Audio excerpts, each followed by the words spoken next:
What's up, everybody? It's Line Movement. It's Sunday morning. We're going to talk DFS. We're going to talk betting. That's what we do.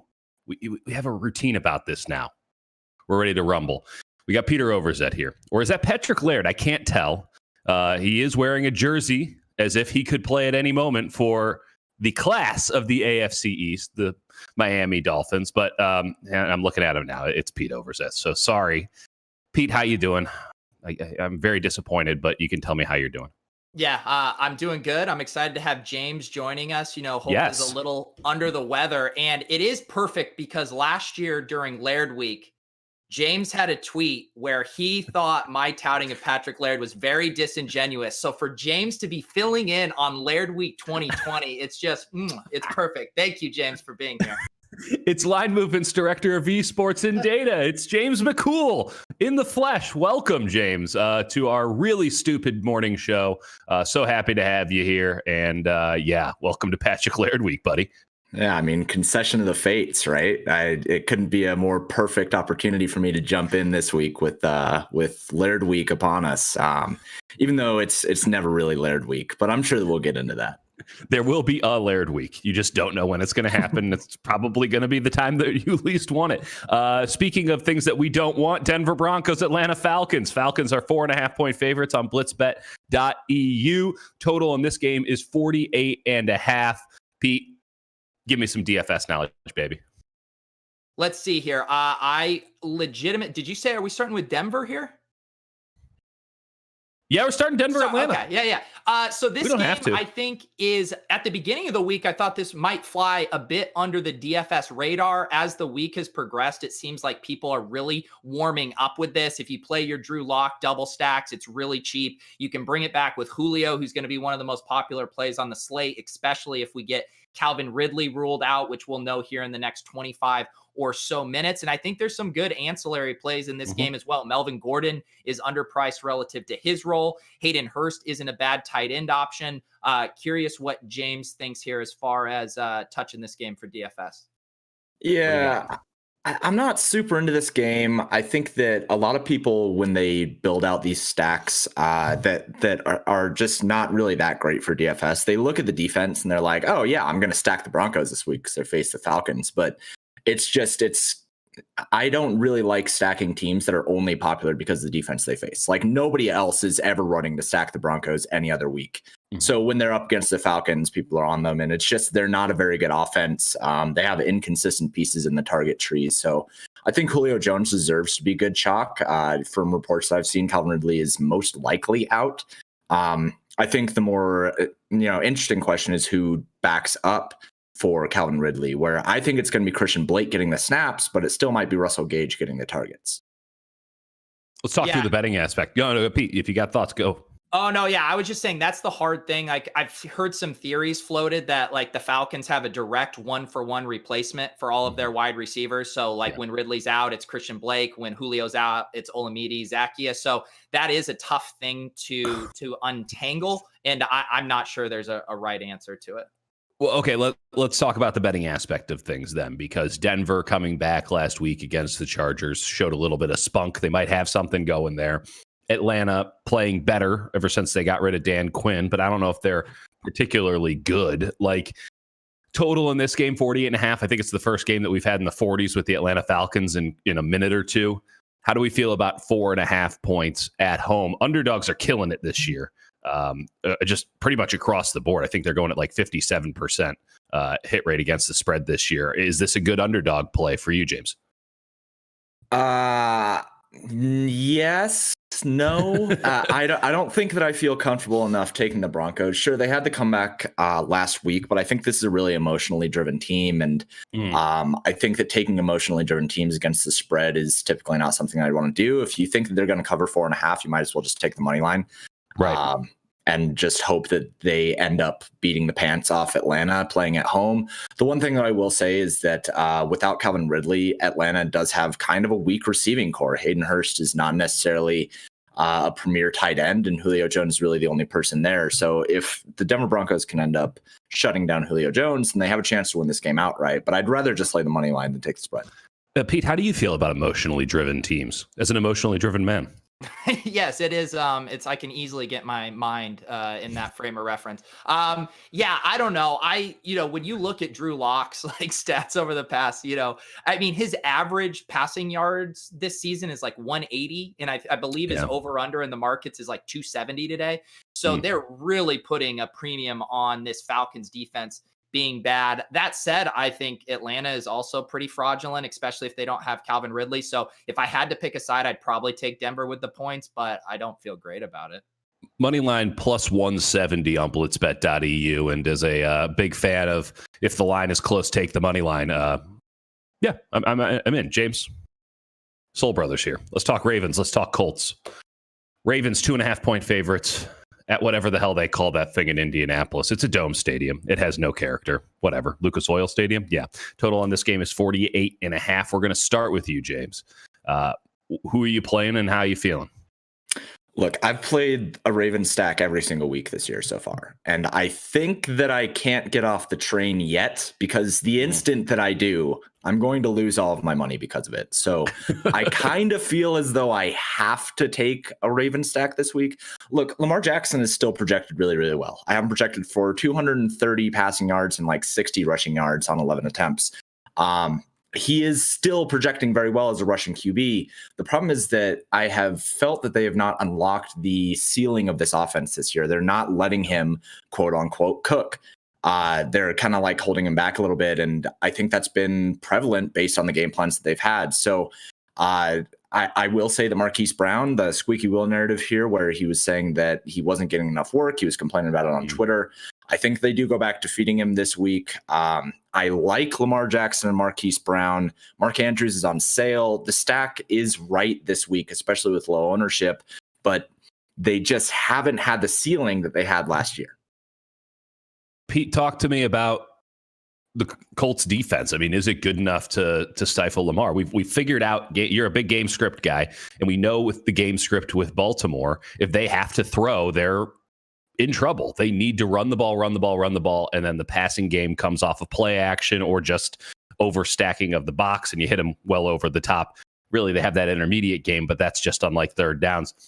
Game script wise, can the Colts dictate the terms of engagement here? Yeah, I mean, I do think the Colts aren't the friendliest matchup, but I'm with James, and I think kind of this, matchup or, people in the chat saying this could be a slow-paced slog, I think that's baked into the prices. I mean, we haven't seen Mark Andrews this low, 4,800. James mentioned it with Lamar at 6,900. Like, everyone wants to rightfully play Deshaun Watson, Russell Wilson, and Josh Allen, but Lamar Jackson has the same ceiling, and he is cheaper and going to come with less ownership. So the tricky thing for me is like, if I'm game stacking this, like so far, we haven't seen the Marquise Brown and Mark Andrews be that positively correlated. And it's also tough on the bring back. I know a lot of people want to play Marcus Johnson at 3,000. I don't think that's a bad play. He has been banged up this week. I kind of prefer Zach Pascal. If you can get up to the 1,300, I think he sees more targets there. And I also like J.K. Dobbins as a one-off. If you're not playing a Lamar Jackson stack, I think Dobbins has a really nice role. Last week, 15 carries for 113 yards. His snap share has gone through the roof coming off of the bye, and I think he's just much better than Gus Edwards and a more dynamic player. So if you think his role continues to rise in the same way we've seen it happen with, say, DeAndre Swift, I think he's a really nice play at 4,900. McCool, how do you feel about J.K. Dobbins? I did a little bit of research on him. I think that last week there was I think you can look at it and say they had a game plan that they wanted to run the ball and they wanted to run the ball consistently because it wasn't just J.K. Dobbins that got a big jump, but Gus Edwards also had a big jump in rushing carries. Ingram was out, but Lamar Jackson also had a huge jump. Like they wanted to run the ball last week, and I think that was a concentrated game plan. J.K. Dobbins is the best running back on this team. I've been saying that for a couple of weeks now. He has the highest fantasy points per touch of anybody on the team in that backfield. So at 4,900, I think that you can take the shot there and hope that they have a similar game plan they had last week. Just as long as you're willing to take the risk that Lamar Jackson takes the red zone carries, I think that J.K. Dobbins is a fine play in GPPs. Okay, talk to me about this prop that producer Jordan gave us. Jonathan Taylor receiving yards, 10.5. Over or under? We start with you, Peter. 10.5 receiving yards for Mr. Jonathan Taylor, running back. Yeah, I think I have to take the under. I'm curious, James, what do you have him projected at for receiving yards? I have him at 2.3 receptions and 14 receiving yards on the dot. So slight over. I think there's room there. Jonathan Taylor, teams don't like to use rookie running backs as bell cows. They just don't. Right. And especially when they have guys who know the system like Jonathan Taylor. This is going to be a running back by committee, but I'd take the over on receiving yards there. I have him at 14. Do we have a play here betting wise? We sit in Colts, we sit in Ravens. Where are we at? We'll go with you, Pete. To me, I think Baltimore is the better team. I think they're being kind of undervalued just because they haven't been as explosive as we've hoped coming into this season. But I think they're the better team. I'd take the Baltimore money line. You can make the argument, though, that because it hasn't worked to this point, it's never going to work. Like, I'm with you. I agree. Like, if they break out, we're going to all look like total jerks for not taking 2.5 points. But I mean, it has been sloggy. It has been kind of a hot mess. I'm not convinced that this is just going to radically change. Maybe James is. What do you got? Indianapolis hasn't been a bad team. And I don't think that this is a spot where either team should be a large favorite or, should run away from this. This should be a competitive game. Usually I look at who is the more efficient passing team, and Baltimore just hasn't been the more efficient passing team. Indianapolis has been. Taking Indianapolis with the points is probably where I would lean, but I just want to avoid this one for betting purposes. Total of 48.5. Does that entice anybody to go over here? I'm probably staying away from that one. I'll stay away. I think 48 is probably pretty efficient. Yeah, I think so too. All right, Bears and Titans. Oh boy, this is a football game. The Bears have their own Dieter on the offensive line, so we're taking the 6.5 just on principle. But Titans 6.5 point favorites at home in Nashville, 47.5 point total, and COVID abound. So I don't know who's actually playing for the Bears and who's not. I guess we'll find out in Peter Overzet's inactive corner in just a little bit. But talk to me from the DFS perspective, because I don't think too many of these guys are DFS options. James, who do you like this week? Bears and Titans. Well, first off, Derrick Henry is in a really, really good spot here. He's in a really good spot because he's only projected to be about 14% owned. And generally the flow chart is Derrick Henry going to be super chalky? Avoid him. If he's not going to be super chalky, play him. So you can make a very easy distinction there. And the other thing here is I don't think the defenses matter much, but Chicago gives up a lot of explosive run plays. They're giving up nearly 6% more explosive run plays over league average. That is the highest mark on this slate. And I don't know if you guys know, but Derrick Henry is pretty good at breaking off explosive runs. I've heard about that. Yeah, that seems to be a trend. Could they just overstack the box and force Tannehill to throw, or did they not have the defensive acumen to pull that off, in your opinion, James? Yeah, I mean, they could. Chicago is a team that is built on defense, right? Right. Which you kind of have to be when you have Nick Foles at quarterback. But they could stack the box. It's just one of those things where I think that Tennessee is a fine passing team. They're efficient when it comes to when they need to pass, but they don't want to pass, right? They're kind of like the Lions. They don't really want to pass, but they can if they need to. So right. I would rather just play Derrick Henry. But the Tennessee passing stack, it's fine. AJ Brown and Corey Davis are both healthy, and that's a really good receiving core. Talk to me, Pete. Yeah, I like this game for DFS. I'm completely with James on Derrick Henry. I'm kind of surprised more people aren't on him just because we don't have that many smash plays at running back this week. I know everyone's excited about Dalvin Cook and Chase Edmonds, but man, I don't see why they are that much better plays than Derrick Henry. And yeah, I'm the exact same flow chart with Henry. You know, if he's going to be under, 15% in a good spot here, fire him up. I also think David Montgomery, a guy I never play, I don't like, and yet he's going to be here around 10% owned. He's only 5,700. And the reason we don't like him is he doesn't break off any big plays. And yet this guy's getting 20 carries and 5 targets every game. So David Montgomery is interesting to me. And I like picking my spots here. I don't mind doing some Jonnu Smith at 3,900. I think he's a good tight end play. And you can even justify the receivers. Allen Robinson and AJ Brown are studs, and no one's going to play them. I'm going to have to clap back on the Jonnu Smith one, and it hurts me to say this because Jonnu and I are boys from back in the day, but he has clearly been relegated in that offense. I mean, they're clearly only using him as sort of a third down tight end, if that makes any sense, just like a decoy option. It seems as if he has slid down in the depth chart. So I'm out on Jonnu. I'll clap back at that one. He did have only 2 targets last week, but he had a season high in the number of routes he ran during dropback. So his role is still the same. He just had a fluky target game. So I think we're punting it off at tight end generally because the production outside of the Kelce's at the top had just been so flat across there. So I like paying down, and I think Jonnu is perfectly fine. I'm with you. It seems as if he's a passing down only tight end. I don't know how many passing downs the Titans are going to have today. We do have 2 more props here from Jordan, and kind of now a trope at this point. How many rushing yards will Ryan Tannehill get? We have the line set at 11.5. Does that entice anybody to go over 11.5 rushing yards for Ryan Tannehill? I've got him at 16. Whoa. So again, I mean, it's kind of the same thing as we had Jonathan Taylor, where it's pretty close. But I mean, I guess 16, like that's probably, it depends on what the line is. 11 doesn't feel that close to 11.5. Well, what's the line on it? What's the line on it?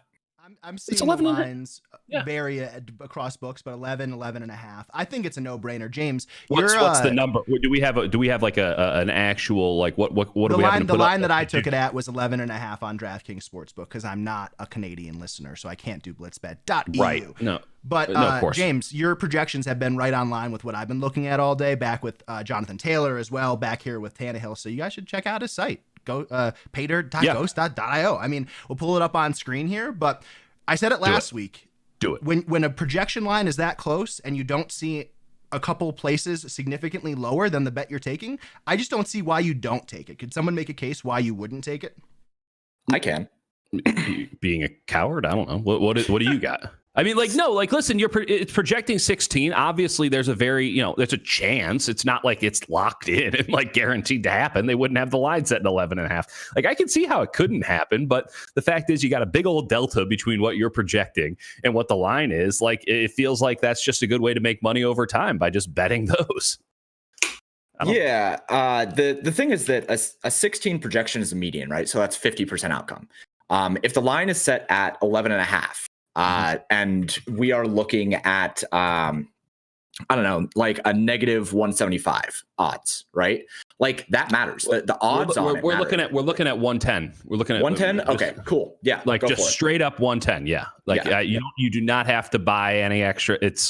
You do have to worry about that when you are doing these props because 16 it's not quote unquote close to 11.5. But if the line were negative 180, then I mean, we're kind of getting close there. So that's the only thing that I would say. I do think that is a good over. I'm with you. Peter, I don't know if you have anything to add to this, but feel free. No, I just love observing. And Jordan has been the Ryan Tannehill, our producer, the rushing yards whisperer. So I am going to tail him again today. Nobody loves quarterback rushing yards more than producer Jordan. I do have to ask, Ryan Tannehill passing yards, line set at 250.5. Over or under? Start with you, Pete. Let's go to James because he's the one that actually does projections. I want to hear your nonsensical answer. Come on. I'm probably taking the under on that if we like the big dog here. I think it's because James pointed down, not to say go to Pete on my screen because I don't think you guys can see that, but to say go under. And I imagine, James, you're going to have a good explanation for that. Yeah, I have a 211. I have way under good reason. Yeah, that would require a lot of juice to take it over. Okay, where we want to go next? Let's see. Let's go to a good football game. Seattle and the Buffalo Bills. It might not actually look like a good football game, but in theory, good football game. Seattle is flying across the country, and then they're going to give 3.5 points to the Bills in Orchard Park. I don't get it either. Total is 54.5 in this one. Let's start with you, James. How you feeling about this one and who you playing? Well, the question here is always, do you play Tyler Lockett or DK Metcalf? That's the only question that you ever ask for Seattle. Like, we know that Russell Wilson is a good play. The question is, who do you pair him with? And it's been a pendulum where 1 week it is Tyler Lockett, 1 week it is DK Metcalf. We have not seen them be DFS relevant together since week 1 and week 2, where they both were averaging somewhere around 20 fantasy points each. So they can coexist. I think that we have seen the extremes over the last couple of weeks where they do not exist together, but I think they can coexist. Up against Buffalo, Stephon Diggs is kind of like the guy, but he gets a lot less volume when John Brown is around. He averages around 8 targets per game when John Brown is playing. When this team is healthy, it's hard for me to like the target tree. So there are options in this game for sure, but outside of those top 3, Metcalf, Lockett, and Diggs, it's hard for me to nail it down. Pete, you got anybody? Yeah, no, I'm with James on that. You know, I'm so spooked on John Brown in that he was off the injury report last week and then just looked atrocious in that game. And I know no one ever gets excited about playing this guy, and he's expensive relative to what his ceiling is, but I honestly don't mind Cole Beasley at 5,400. I think if this game turns into the full-on track meet that people want it to, I think Cole Beasley could have a very, very nice game here. And Seattle is very weak over the middle. Their corners have just not been good there. Yeah. So I don't mind that. And yeah, there's some interesting leverage plays. They feel thin to me. I think if you are stacking up Russell Wilson and are looking for leverage, I think you could do a David Moore there. If you have a conviction on one of the tight ends, between Olsen and Disley, I think you could do something there. Again, just trying to get some pieces of this game that aren't going to be super owned, but all those plays are thin relative to what else you can find on the slate. Let's talk the betting side of things. Is this an unfair line for the Buffalo Bills, giving up 3.5 at home? I'm not a big fan of Buffalo. I don't think their defense is very good, but Seattle, it's kind of a one-trick pony in a way. Their running game has not really been established this year. Their defense is doo-doo. Like, what are we doing here with 3.5 for the home team, the Buffalo Bills? Start with you, Pete. Yeah, I'm probably just going to take those points for Buffalo as the home team. Seattle traveling across the country. And again, their defense hasn't been anything special. I mean, they're going to be able to keep up points-wise, but I think this is close enough for me. I'll just take the points. James, you feeling anything about the total here, 54.5? Yeah, I was going to say I don't really like taking either team, but I would prefer to take the under on this game. I think so too, yeah. It just feels like a letdown spot for Seattle. And we know that the way that these totals hit their over is based on Seattle being able to make it a track meet. And it feels like a letdown spot for me. They're traveling across the country. They're going into a pretty hostile environment. Buffalo under Doug McDermott has been a team that has been able to limit They are a bend but not break defense. Tre'Davious White is very good at cornerback. It just feels like there's a letdown spot here for Seattle. So I'm not sure who wins, but I think that the under is the right play. If we are talking about DK or Lockett, Tre'Davious White is not a very big guy, and I would feel like DK Metcalf could just push him around. Depends on how the game's officiated, to be fair, but it does feel like a DK game, at least to me. New York Giants, Washington football team, WFT, 2.5-point favorites at home, 43.5-point total. I don't know how to drum up excitement for this one. So we'll go to you, James. You got anything to excite us with the Washington football team and the New York Giants? Terry McLaurin is an alpha. Yes. Like he's an alpha. He averages like 50% of the air yards for the team and like 35% of the targets. He is everything for that team. And since Sterling Shepard has come back, he has been the main point of emphasis for the New York Giants. And he's actually had a pretty good rapport with Daniel Jones, and they're looking to him in the end zone. He's been getting 2 or 3 targets in the red zone over the last couple of days, and he's only 4,800 on DraftKings. I don't like stacking either of these teams. Like, there's nothing there for me with Daniel Jones and Kyle Allen, but a secondary stack of Sterling Shepard with Terry McLaurin, I can get behind that. I think that makes a lot of sense. These two are the main focal points of this game. But if you don't have interest in that, just pick a defense. Just either one of the defenses is fine. Pete, are you playing Kyle Allen or Daniel Jones?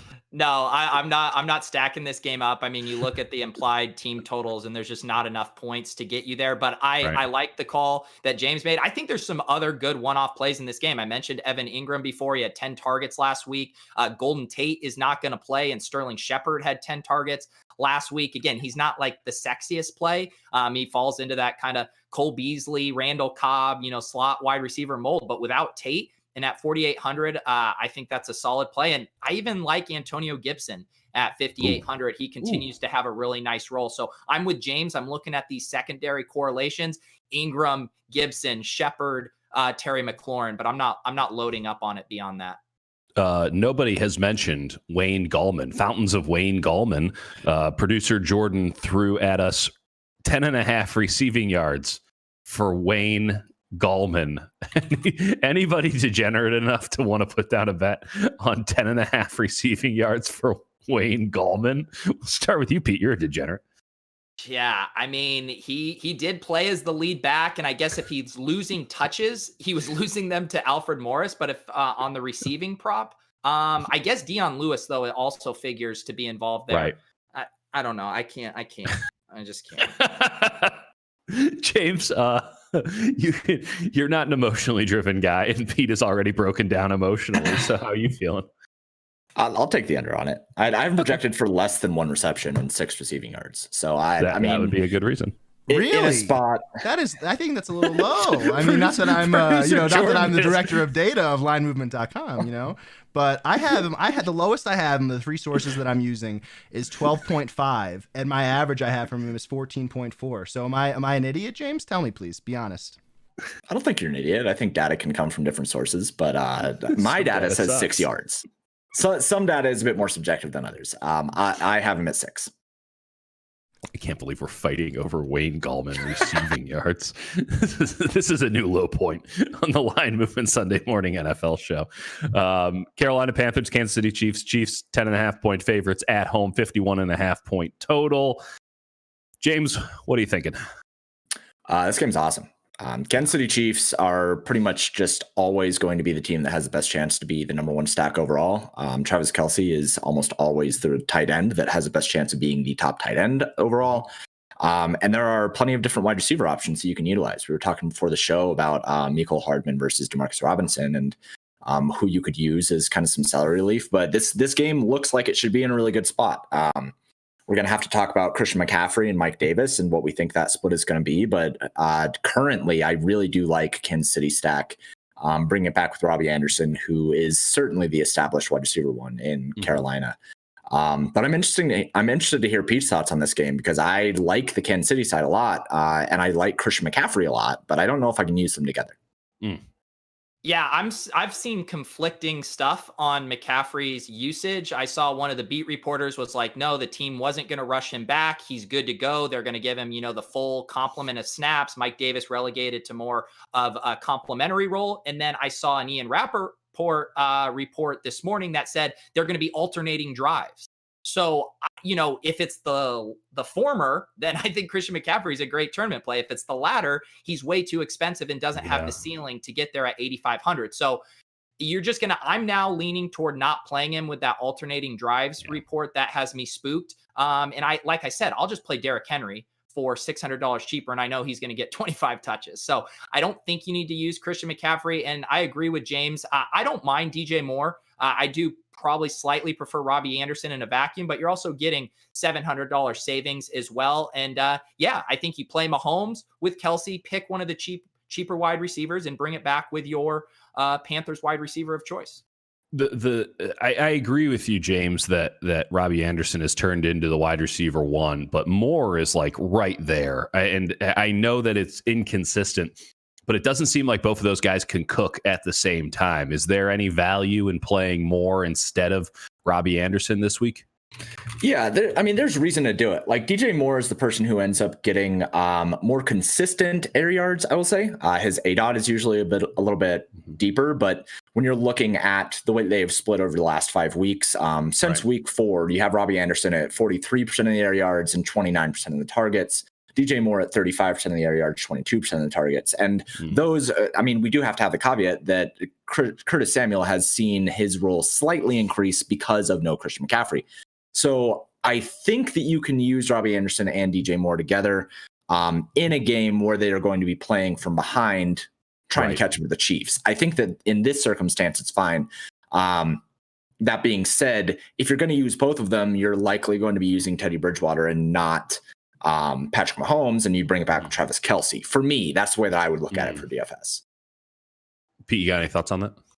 No, I agree with that. We do have inactives here. Let's go. It's time for Peter Overs. That's an active corner. They are coming in fast and furious. I mean, the big confirmation that we do have is Calvin Ridley is out for the Falcons. So it is the Julio, Christian Blake, Olamide Zaccheaus, and Russell Gage show. Olamide Zaccheaus, friend of the show. I'll keep tabs on this. I haven't seen anything otherwise too shocking. Tim Patrick is also playing in that game. You know, he was questionable this week, and I assume the other ones we'll find out here. I assume Mark Ingram's going to be out. I assume T.Y. Hilton is going to be out. But I will let you guys know if there's anything else interesting. You just jump in with inactives whenever you want, young fella. I will. 10.5 in this Kansas City Carolina game. Is that too rich for anybody's blood? How you feeling about it, James?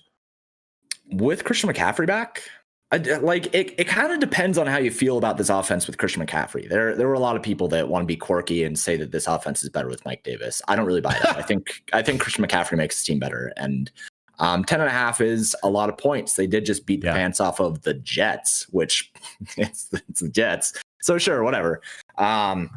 I would probably prefer to take the Panthers here to cover the spread. I don't think they win, but I think that they can keep up. I'm with you. What do you think, Pete? Yeah. I know the Panthers are not the Jets. I'm a little burned taking the Jets points last week. We just know how efficient and how quickly KC can score points. But yeah, I got to think Carolina has a better chance of staying in this game. Does the total entice anybody? It seems like an overplay here, but I could be wrong. I go to the director of data for information. What do you got, James? I'll take the over. Yeah. I like the over. Because it all depends on if the Panthers can keep up, right? This over is hit if the Panthers are able to cover the spread. So, kind of depending on which side you want to take on that. I think that both the over and taking the spread make a lot of sense here. Yeah, Pete, I agree. I presume you agree. Of course, I'll rubber stamp it. Thank you, sir. Appreciate that. Texans, Jaguars.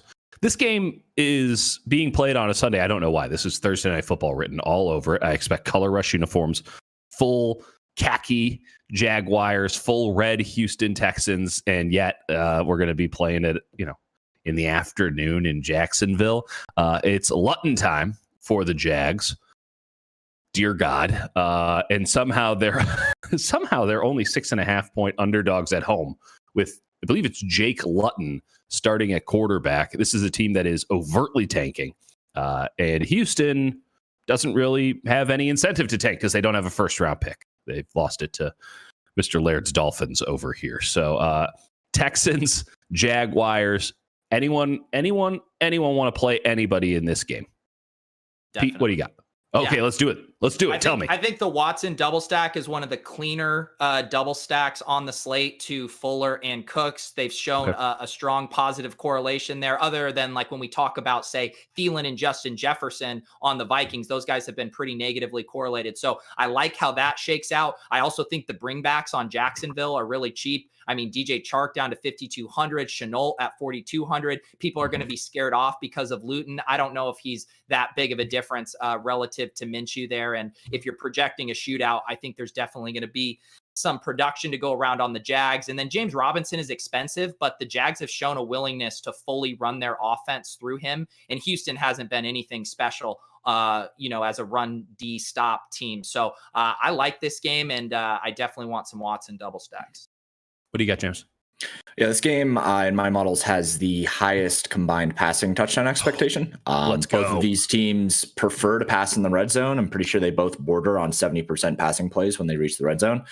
We know that most touchdowns happen in the red zone, so you can, infer that there's going to be more passing touchdowns in this game if it reaches its total.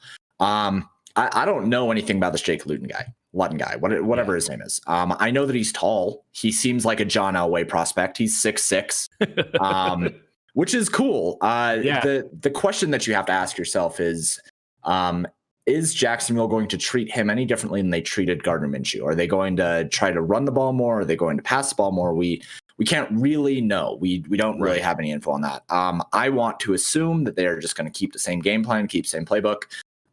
If that's the truth, then Jacksonville is really, really cheap. 4,900 for Jake Luton, really, really cheap on a quarterback.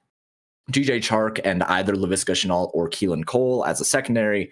That they're all really, really cheap. I agree with Pete that the Houston side is much easier to stomach and a lot cleaner. I agree with that.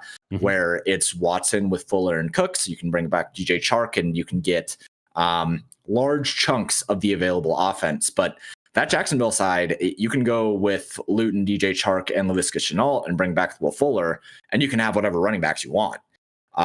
Which is enticing to me. So I think that there is a lot of reason to like this game from a passing touchdown expectation. There should be points scored in this one.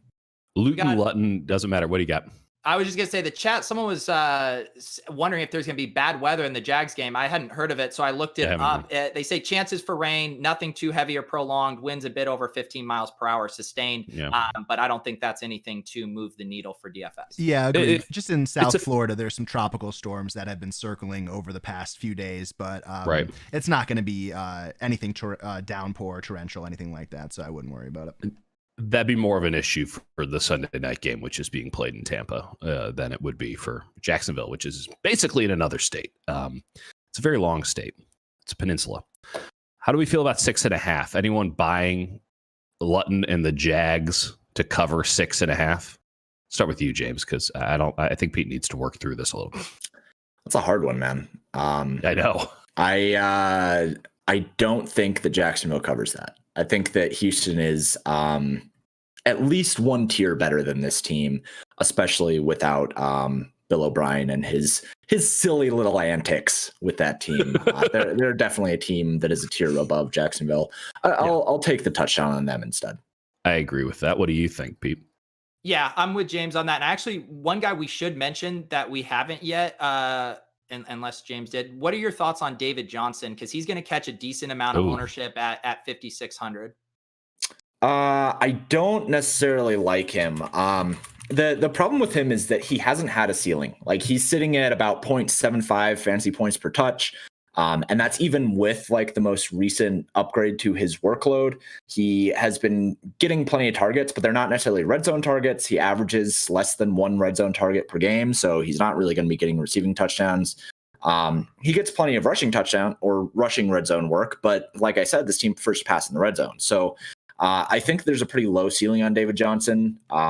Less than 25 fantasy points is what I think his probably standard deviation above his median would be. So I don't love it for GPPs. I think the price is efficient on him. You're not really getting a big discount. So if there's going to be ownership on him, please go for that. I'd rather just stack Houston. Yep, I'm with you. And I also saw a report that this is like one of those evergreen tweets. The team wants to get Duke Johnson more involved, but for what it's worth, they did say they want to do that. And I'll also just say at the ownership discrepancy, give me David Montgomery at the exact same price, who's going to get 20 touches and a decent amount of targets there. So yeah, I'm on the fade of David Johnson as well. Pete, I can just see it already. You being so upset on Tilt Space later tonight because David Montgomery, it sucked again. Oh, that's very well within the range of outcomes. Just wanted to make sure that you were aware of the possibilities here. I know you're all over it, but it feels like you're talking yourself into David Montgomery, and I've seen too many fall that way. I'm just saying. Lions and Vikings, it looks like Matt Stafford's going to play. I don't know. Who the hell knows? The Vikings are something. They're something. Tell me who you're playing, Pete. Yeah, no, Matthew Stafford is going to play. His COVID tests have come back negative, so no Chase Daniel starts here that we have to worry about. I mean, the story of this game from a DFS perspective is Dalvin Cook. I mean, he's going to command mega ownership here at 8,200 coming off of that massive game. I mean, I love it from a DFS perspective because I'm not playing Dalvin Cook this week, and I think there's lots of ways to leverage this in the passing game. I think Justin Jefferson and Thielen are great plays. I love Hawkinson at 5,100 with Kenny Golladay out. He had 10 targets last week. If you don't think Marvin Jones is dusted, I personally do. You can play him at 5,100. And I also like DeAndre Swift as well. So this is another game where I'm picking my spots, probably not stacking it up, but I love leveraging that Dalvin Cook ownership. What do you got, James? Yeah, I wouldn't play Dalvin Cook at that ownership because he's the exact same play that Derrick Henry is to me. And Derrick Henry is going to get half the ownership and is in a better spot in terms of the explosive run plays. And Dalvin Cook, he's going to get the recency bias jump. And let's be fair that Dalvin Cook is a very good running back for DFS. Oh, yeah. He gets like all of the red zone work. They are a team that runs the most in the red zone of any team in the league, over 60% of the time. He gets receiving yards. Like he's everything you want out of a DFS running back. The problem is that there are other running backs in that range and cheaper that I think are better plays than Dalvin Cook is. The way that I see leveraging that, and Pete, talked about it a little bit with Justin Jefferson and Adam Thielen, I think you just stack the Vikings. It's something that I never really like to do because Kirk Cousins is kind of a lame duck. But if Dalvin Cook is not going to reach his median expectations of like 27 fantasy points, it's because all of the scoring comes through the air and he doesn't score any touchdowns. So if you think the Minnesota is going to score points, then you have to assume that it's either going to be Dalvin Cook or the passing game. To leverage it, I'd just rather have Justin Jefferson and Adam Thielen. And especially with Detroit, I love Hawkinson this week. He was the biggest beneficiary last week in terms of market share of the targets. He ended up with plenty of targets. I think that happens again this week. And you can do a Minnesota stack with TJ Hawkinson as a game stack piece that covers a premium position as well. And you don't have to worry about tight end position anymore. So there's a lot of ways to handle this. I think that the biggest question mark is what cheap wide receiver takes over for Kenny Golladay. Right. You got any thoughts on that, Pete? Yeah, I'm a little worried about the Marvin Hall. I mean, he had the air yards and the deep passes, but he was also, because he played special teams, he just kind of filled in right there. And I'm worried now with these other guys stepping into the mix, a week of practice, if he's actually going to have that similar role. I'm personally, I'm not touching anything on the Lions passing game other than Hawkinson. I like Hawkinson and Swift, and I'm probably going to avoid the rest. Total on this game, as I've seen it, but unless you have something to add there, James, go ahead. No, go for it. Okay, cool. Total on this game, I'm seeing in other places. Blitzbet took it down because of the Stafford thing. It might be up by the time you watch that. I mean, like it might be up again. I just take a screenshot and we go from there. 51.5. That's pretty rich. That's pretty rich for the Lions and the Vikings. Does that entice anybody though? I mean, what are we talking about here? If we're going 51.5, does that get anybody excited for this game? And Pete, we'll start with you. You're an excitable guy. Yeah, I am. It feels like a very binary thing, right? Like if the Vikings are able to do what they want to do and run Dalvin Cook, then I think you're probably on the under. If we can get this game into a bit of a shootout, a little faster pace here in the dome, then I like the over. I guess the way I'm playing it for DFS is definitely the latter there with the over. So I guess that's how I'd lean. That seems like the same spot you're in, James. Correct me if I'm wrong. Yeah, here's my key stat for this game. Minnesota and Detroit, I talked about the explosive run plays when it came to Derrick Henry. In terms of pass plays, the two teams that have the largest expectations in terms of explosive pass play efficiency are Minnesota and Detroit. They combine for 7.44% over average in terms of explosive pass plays allowed and produced. So both of these teams can produce deep passing plays. Both of these teams allow deep passing plays.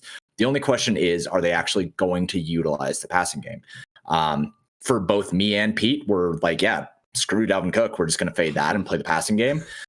We're both on the over here. And I think that if these teams do get into a shootout, if they do end up trading blows, it's going to be fireworks. Like this game is either going to have like a 65 end game total or like a 6.5 end game total and nowhere in between. So I like the over a lot. Okay. I'm with you guys there. Let's talk Raiders. Let's talk Chargers. We've seen this line go down to 1 point. Blitzbet has it at 2.5. So, hey, might be some value there. Total 52.5. Listen, the Raiders can't stop anybody, and the Chargers can't seem to get out of their own way. It feels like a good overplay, but then again, it's the Chargers and the Raiders, and nothing ever goes the way that you would expect it to go with either of those teams. So, James, let's start with you. Are you playing anybody from this contest? Yeah, dude, it's Justin Jackson season. It's just straight up Justin Jackson season. Well, I mean, Troymaine Pope ended up taking a lot of the rushing plays last week, and Justin Jackson still ended up with 17 carries and plenty of targets. There is no Troymaine Pope this week. Like, he's not going to play. He's inactive. So Justin Jackson, I think, is the person who has the Austin Eckler role in that team. They don't necessarily like Joshua Kelly all that much. And Justin Jackson's only 4,900 on DraftKings. So I think that you can probably expect something like 20-ish opportunities at least for 4,900. I'll take that. The other play in this game obviously is Keenan Allen, who as of now is active. I don't know if he has been confirmed inactive or active or whatever. I know there's a late game, but Keenan Allen is going to be a very popular play in cash games and GPPs. He's like the prototypical cash game play. You should pretty much have him in cash every single week. In GPPs, though, I much prefer Mike Williams. On the other side of the ball, it's basically just Darren Waller for me. He's been consistent. He has not had a ceiling, though, which has been concerning. Josh Jacobs got 31 carries last week, but it was the Wind Bowl, where it was a game plan thing that they gave him so many carries. I think that you can probably expect significantly less than that this week, and he looks like he's going to be chalk. So I'll probably end up fading Josh Jacobs here. It does look like Keenan Allen's good to go. Got negative tests and all that, so looks like he's A-okay. We'll see if our good friend Joe Holka is the same. But Peter, what do you have from this game? Yeah, this game, they're definitely good plays in this game. I think it, based on projected ownership, is going to catch so much ownership that I'm off of most of the pieces. James mentioned Mike Williams. I think him and Henry Ruggs are setting up to be pretty good leverage plays because Keenan, Josh Jacobs, Justin Jackson, Darren Waller, Hunter Henry, all of those guys are going to be popular. And so when I'm looking at how to attack this game, none of that chalk is just like so unbelievably great that I feel like I have to eat it. So, and again, I should always caveat this with is I'm taking like pretty contrarian angles with my lineup. Yeah. So I don't want to say there's not good plays in this game. I just think there's comparable plays at less ownership elsewhere, and I'm probably not going to be playing a ton of it. What would the line need to be in favor of the Chargers, say? How about this? Right now, we're seeing 1, we're seeing up to 2.5. James, is there a number where you would feel comfortable taking a side here? No. That is exactly. That's why I asked, because I'm very uncomfortable by this entire thing. How about the total of 52.5? Is that too rich for your blood? Yeah, I would probably take the under on this. I think that the identity of the Raiders is that they would prefer to be a team that slows things down. And the Chargers have been inconsistent. They have an inconsistent quarterback who, I mean, he's good. Justin Herbert's good, but I think there's a lot of inconsistencies on both sides of the ball. And when there's a lot of inconsistencies, I'd just rather lean the under. I agree with everything you said, so we're not even going to ask Pete for his opinion on this game. I don't want any conflict. I'm on the under too. Okay, good. Yeah, good. Thank you. We're all together in this. The Cowboys are 14.5 point underdogs at home against the Pittsburgh Steelers. When you realize they're playing Garrett Gilbert as their starting quarterback, that makes a whole lot of sense. The Cowboys are 0-8 against the spread this season. Do they go 0-9? 14.5 points. We'll get to the DFS stuff in a second, I promise, because there's some stuff that we have to hash out there. But I want the 14.5 point, do the Cowboys cover analysis first. And we're going to start with you, Pete.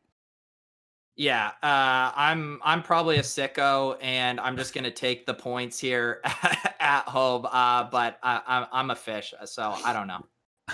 What do you got, James? Okay, so do you guys remember a couple years back with Le'Veon Bell and Antonio Brown on the Steelers, right? Yes. Like when they remember. They were good. They were pretty good. But do you also remember that whenever they were a huge favorite, they were a letdown? Yes. And that's mostly because Mike Tomlinson is a very emotional coach. I talked about this earlier. They play down to their opponents. I think that this is a spot where Dallas does end up covering because Mike Tomlinson does not know how to, or Mike Tomlin. Yeah, LaDainian Tomlinson's brother. Yeah, thank you. Yeah. No, he's an emotional coach, and the Steelers, they play down to their opponents. So I think the Dallas covers here. Right now, the Steelers are getting 84% of the money on FanDuel. So might be something to be had there. That's an interesting. I've never heard. Obviously, Mike Tomlin, very overtly an emotional coach. What does that mean, though, James? When you say he's in the game, how does emotional coaching manifest itself? Well, when you're an emotional coach, what you're going to be doing is you're going to be playing to the opponent's like veracity, I guess, or whatever. I think that Mike Tomlin is a much better coach in a competitive environment. I think that he knows how to play against good opponents. I think that he knows how to get his team to get fired up to play a good game against a team like Baltimore, to play a good game against a team like the Chiefs. But I also think that means that he underestimates his opponents quite a bit. We saw it a lot with the Dolphins. I can remember one week specifically where the Dolphins were like, 12-point underdogs or something like that at home against the Steelers. And they went in and they only lost by like 2 points, or they might have won. But it was a really, really close game because Tomlin does not really know how to prepare well when he underestimates his opponents. So I think he's going to underestimate Dallas here. I think that it's going to be kind of like a slugfest. And I don't think that it's going to be the Steelers just crushing. Well, then there's also the question of, even if you underestimate the Cowboys, can they do anything? I mean, like, can they move the ball? I mean, what are we expecting out of? Let's talk through the DFS stuff of this. Is there any Cowboy that's worth playing this week from you, James? I'll take that as a no. Well, okay, give me your maybe. It's a maybe. The wide receivers are so talented. CeeDee Lamb is a very, very good wide receiver. Amari Cooper is very good. Michael Gallup is very good. Like the talent on this team is very, very good. They need a quarterback that can just be a game manager. That's it. Just give them a game manager, and I think that they can manage to be an okay team. And they're very, very cheap. They're all on sale. Ezekiel Elliott is $6,600. When was the last time you saw Ezekiel Elliott at $6,600 on DraftKings? Yeah. I know there are the questions about his health. I know there are the questions about whether he is going to play. And those are things that I'm sure Pete will talk about here in a sec. But there's reasons to like this team if they just have a quarterback that is not the worst. Okay. I agree. He might be the worst, though. I mean, it's going to be a marginal upgrade. We'll find out. It's going to be interesting. Pete, talk about those things. Yeah, so the Ezekiel Elliott is a tricky spot because all common sense says that they would just rest him before the bye. You know, they're going against a very tough pass rush here. He's banged up. Their offensive line is banged up. Why risk it? Let him get healthy for the home stretch. Well, the Cowboys are now saying that Zeke wants to play, that he has a good shot to play. Based on just reading the tea leaves, it seems like it's a pretty coin flippy situation. So you're just going to have to check in at the inactives at 3. I do think for DFS, I like the idea of keeping some optionality if Tony Pollard frees up, because I think at 4,000 with his projected touches that he is a good play, even if he doesn't necessarily have a monstrous ceiling in this game environment. I mean, again, they only have a 14 implied team total, but some like late swap stuff I was looking at, you know, and I know this is now getting a little off the board here, but I'm just saying, say if you want to have like a Pollard with a Pittsburgh wide receiver, like some late swap options. If Pollard doesn't open up, you could do something like a Chase Edmonds with Jakeem Grant, who's a decent pump play in that Dolphins game. So you can leave yourself some outs if you want to gravitate toward a Pollard type play. Let's talk about that Dolphins Cardinals games. First off, let us establish very firmly Patrick Laird week. Okay. So congratulations, everybody. We made it. We're back. Chase Edmonds has got to be a guy both of you are targeting, right? Like, he fits the offense. They're going to have to put up points. Miami's defense is good, don't get me wrong, but like, I don't know. I'd be all over Edmonds. But then again, you guys are the experts. How are you feeling about it? We'll start with you, Pete. Patrick Laird week.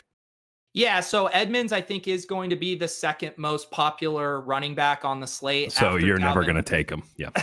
No, I'm gonna have some Chase Edmonds. He isn't my favorite play. I think there's also some uncertainty. Like, we know what a lot of these guys' role is. We haven't seen this backfield this year without Kenyon Drake. Chase Edmonds was already getting all the high value touches, so that bodes very well for his role. But I am curious to see what kind of split we see with Eno Benjamin and whoever else is active in the backfield. So I just think there's a little bit of uncertainty there. And again, I'm always looking to leverage these situations. We were talking about Lamar Jackson and his upside. I mean, Kyler Murray to nuke has been one of the most bankable things this year. I mean, outside of Devontae Adams, no one is more consistent than DeAndre Hopkins. Matchups do not matter for him. So you're telling me I'm going to get those guys both at like sub 5%. I realize they're expensive, but I love going with a Kyler to nuke stack there. Let's do it. What do you got, James? Yeah, I wrote about the Cardinals stack on my article for the Big Three over on Line Movement as well. I just think that when you have these guys at really low ownership, and you're going to have Chase Edmonds at very high ownership, it just makes sense to leverage that ownership and put yourself in a position to pay off pretty well. Kyler Murray is one of the people who, like Lamar Jackson, like Patrick just said, he has a lot of the market share of the rushing yards as well. You can kind of bank on him for somewhere between 45 and 60 rushing yards each week. He gets rushing carries in the red zone as well. And you can skinny stack him with DeAndre Hopkins. You don't have to go with Kyler Murray, DeAndre Hopkins, and Christian Kirk. You can just use two of them and get a very large chunk of the offense. The question that I'm having in my head, because I think that it's pretty easy for me to say that I'm going to have an Arizona stack this week. It was one of my 3. I think that you can leverage the Chase Edmonds ownership by having him in a stack with Kyler Murray and DeAndre Hopkins. And it's not something that I usually do. Oh, wow. I want to have a running back that has to be involved in the passing game to find their ceiling. And that fits the bill with Chase Edmonds. The reason why his ceiling is there is because of the passing game. So I think that you don't have to avoid Chase Edmonds if you are leveraging him with Kyler Murray and DeAndre Hopkins. I do like Kyler and Hopkins more than I like Chase Edmonds, but it's something that I've been thinking through. How do we feel about the 6.5 here? We given any respect to the Dolphins? I guess Pete has to by virtue of his sartorial choices. This is a tough one in that, I mean, the Dolphins defense has been really, really good this year. And the wild card, though, is Tua. They had a really conservative game plan. He didn't look that great in his first game. So it's trying to weigh, can they keep up if Arizona puts some points on the board early? If it is a slower slog game, if this under hits, I think Miami has a really good chance of covering. So, am I parlay Pete? Am I tossing out a parlay? I think you take the under parlayed with the Dolphins to cover because I think there's a decent amount of correlation there. Parlay Pete. James, what do you got? Yeah, I can't really argue with that. I think that Miami is a playoff team if Tua is good, but I don't know if Tua is good. And I know that people are like, oh, well, short quarterbacks don't matter. And you don't have to be tall. Look at Russell Wilson, look at Drew Brees. And it's really, you want to use two historically good quarterbacks as your model for short quarterbacks. So I don't know if Tua is good. I think they're going to continue to play very conservatively. And I don't know if he can actually keep up with Kyler Murray in terms of if this game starts going pretty heavily. So I don't really want to take a spread. I'd rather just bet Arizona straight up. But this game is hard to bet. It's kind of been like that across the board. This is a weird week. And while some trends point to underdogs, who knows, that might flip at any moment. So we're not even going to do best bet of the week because honestly, I don't think there's any of them that are worthy of such status, just given everything that we've talked about already. But I do want both of your guys' best plays of the week. Who is or what is the best play that you guys have going into this main slate? We'll start with you, Parlay Pete. Yeah, we talked about him a lot this show. I think Derrick Henry is the best play on the slate right now as far as looking at ownership, ceiling. I like that game environment. And again, I'm generally out on the big dog. I'm kind of surprised, James. Why are the big dog truthers not on Derrick Henry this week? It seems too obvious to me. So I like Derrick Henry a lot. What do you got? Yeah. What do you got, James? Come on. I was going to say Derrick Henry. So I'm with you. I don't understand why people are off of him. The narrative is that when it starts to get colder, he starts to average 38 yards per carry. So I don't know really why people aren't on him in November. But I guess if I can't use Derrick Henry, I'll say Houston stacks. I think that's probably a spot that you need to be this week. Both Pete and I agree that it is a very clean way to stack, and you can just bring it back with DJ Chark, and it makes a lot of sense. If you are going to be spicy, I also think that Minnesota stacks make a lot of sense. Leverage that Dalvin Cook ownership. He's going to be the highest owned player. And if Minnesota ends up passing for 4 touchdowns instead of rushing for 4 touchdowns, then you're going to pass a lot of the field. Let's get spicy. That's what we like to do here. Paydirt.ghost.io. That's where you can get all of James's good stuff. Pete, what time is Tilt Space? Are you guys doing Tilt Space tonight? Is that a requirement of Joe Holka, or are you just going to tilt by yourself? I think Joe is going to be in the producer chair. Leone and I will hold it down. If one of our pals has a sweat, we can bring him on to join us. But Leone and I will hold down the fort while Joe rests his tender, withering body. There's no way I can end it better than tender, withering body. But our sweet boy needs to get well. Hey Dietz, I have a question for James and Peter before we get out of here. I think something that people are going through a little bit today is just trying to figure out, is it worth building in some flexibility, some actionable moves for Pollard, or as James would say, Pallard, prior to the podcast today. But yeah, is it worth messing around with that with Preston Williams per chance, or somebody else playing in the later games? Is it something that you're thinking about in your roster construction, or is there enough on the board not to have to think of that outside of afternoon only? It's a great question. What do you got, James? I've been thinking about it, and I think that's a good point. Like if you have Pollard in your flex and you want to leave an extra 100 for Preston Williams, I mean, one bullish thing about Preston Williams, he actually played more snaps, ran more routes per drop back than Devontae Parker coming out of the bye. So I don't know if that's a new trend, something with Tua, but at least it's enough to, you can hang your hat on that with a late swap. And like I said, I was looking at 2v2s with Chase Edmonds, Jakeem Grant, with Chase Claypool and Tony Pollard. So I think you should definitely leave yourself some optionality in those 4 p.m. games. James, tell them to lock it down, baby. Don't let them get weird. It's hard because I do think that you need to leave yourself a little bit off of optionality. With Justin Jackson being so popular, I do think that it is pretty easy to have Justin Jackson in your flex spot. And then just if Ezekiel Elliott gets ruled out, then you have that option to just drop down to Pollard and utilize him instead of Justin Jackson.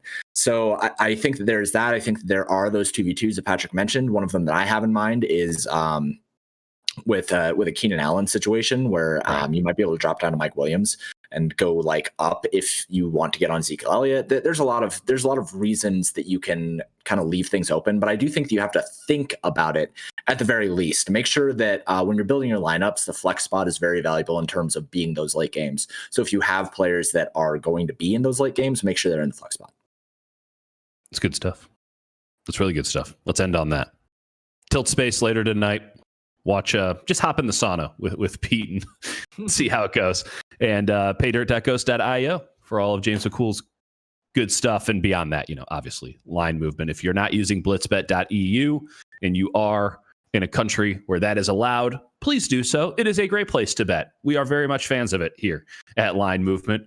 That's blitzbet.eu. Enjoy the main slate, guys. We'll talk soon. Have a good one.